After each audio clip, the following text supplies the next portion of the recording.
മാധ്യമങ്ങളിലൂടെ ആരോപണങ്ങൾ ഉന്നയിച്ച സ്ത്രീകൾക്കെതിരെ പരാതി നൽകി ഇടവേള ബാബു. സംസ്ഥാന പോലീസ് മേധാവിക്കും സർക്കാർ നിയോഗിച്ച പുതിയ അന്വേഷണ സംഘത്തിനുമാണ് ഇമെയിൽ വഴി പരാതി അയച്ചത്.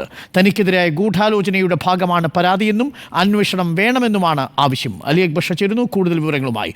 അലി അക്ബർ ഷാ, അങ്ങനെ മറ്റൊരാൾ കൂടി തിരിച്ചൊരു കൗണ്ടർ കേസ് ഫയൽ ചെയ്തിരിക്കുന്നു.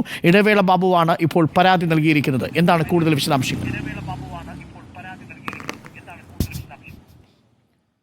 അരുൺകുമാർ, ഈ ഹേമ കമ്മിറ്റി റിപ്പോർട്ട് പുറത്തു വന്നതിന് ശേഷം അതീവ ഗുരുതരമായ ആരോപണം ഉന്നയിക്കപ്പെട്ട വ്യക്തികളിൽ ഒരാൾ ഇടവേള ബാബുവാണ്. ഇടവേള ബാബുവിനെതിരെ ഇതുവരെയും 2 ജൂനിയർ ആർട്ടിസ്റ്റുകളാണ് അതീവ ഗുരുതരമായ വെളിപ്പെടുത്തലുമായി രംഗത്തെത്തിയിരിക്കുന്നത്.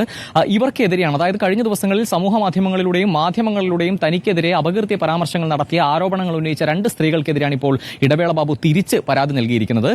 സംസ്ഥാന പോലീസ് മേധാവിക്കും അതുപോലെ തന്നെ ഈ സർക്കാർ നിയോഗിച്ച പുതിയ അന്വേഷണ കമ്മീഷന് മുൻപാകെയാണ് ഇപ്പോൾ പരാതി നൽകിയിരിക്കുന്നത്. ഇമെയിൽ വഴിയാണ് പരാതി അയച്ചിരിക്കുന്നത്. ഇടവേള ബാബു പറയുന്നത് തനിക്കെതിരെ അതീവ ഗുരുതരമായ ഗൂഢാലോചന നടന്നിട്ടുണ്ട്. അതിന്റെ ഭാഗമായാണ് ഈ 2 സ്ത്രീകൾ സമാനമായ പരാതി തനിക്കെതിരെ ഉന്നയിച്ചത് എന്നാണ്.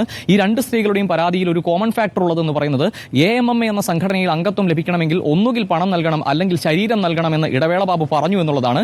നമ്മളിപ്പോൾ അല്പസമയം മുമ്പ് പറഞ്ഞതുപോലെ 1/4 നൂറ്റാണ്ടോളം AMMA എന്ന സംഘടനയുടെ തലപ്പത്തിരുന്ന ജനറൽ സെക്രട്ടറി ആയിരുന്ന ആൾ കൂടിയാണ് ഇടവേള ബാബു.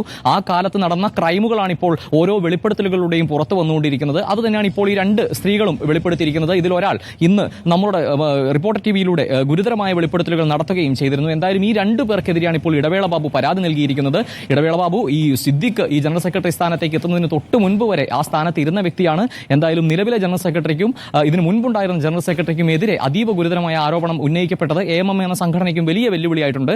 എന്തായാലും ആദ്യമായി ഉന്നയിക്കപ്പെട്ട ആരോപണങ്ങളിൽ ഒരാൾ തിരിച്ച് പരാതി നൽകിയിരിക്കുന്നു. മാധ്യമങ്ങൾ നമ്മൾ ഉൾപ്പെടെ സമീപിച്ചപ്പോൾ ഒരു ഉത്തരവും നൽകാതെ, ഒരു പ്രതികരണവും നൽകാതെ എനിക്ക് ഷൂട്ടുണ്ട് എന്ന് പറഞ്ഞ് മുഖം തിരിച്ചു പോയ ആളാണ് ഇടവേള ബാബു. എന്തായാലും എവിടെയും ഒരു പ്രതികരണവും നടത്തിയില്ല, അല്ലെങ്കിൽ ഒരു മാധ്യമങ്ങൾക്ക് മുന്നിൽ ഒരു വാക്ക് ഉരിയാടാൻ തയ്യാറായില്ല എങ്കിലും ഇപ്പോൾ തിരിച്ച് പരാതി നൽകിയിട്ടുണ്ട് ഇടവേള ബാബു. അരുൺ.